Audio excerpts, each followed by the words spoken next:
Xankəndi Mədəniyyət Mərkəzində Milli Qurtuluş Gününə həsr olunan konsert təşkil edilib. Tədbir Azərbaycan Mədəniyyət Nazirliyinin təşkilatçılığı ilə baş tutub. Konsertdə Bakı Dövlət Kamera Orkestrinin çıxışı maraqla izlənilib. Onlar həm yerli, həm də dünya bəstəkarlarının əsərlərini ifa ediblər.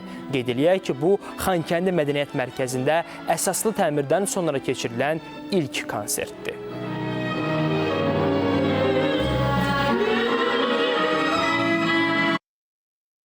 Dahi Niyazinin Arzu romansı, Cahangir Cahangirovun mahnıları, nəğmələri, Qara Qarayevin musiqisi, Fərhad Bədəlbəlinin Dəniz əsəri və bir sıra görkəmli bəstəkarların əsərləri səsləndi.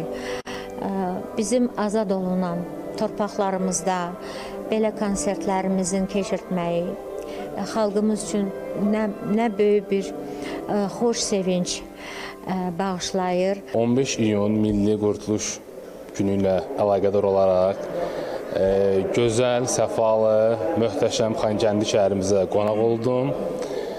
Çox şərəf və qürur hissi duydum ki, mən də bütün musiqiçi dostlarım kimi bu şərəfə layiq görüldüm. Gəldim burada Azərbaycan bəstəkarlarının gözəl, unudulmaz, yadda qalan əsərlərini səsləndirdim.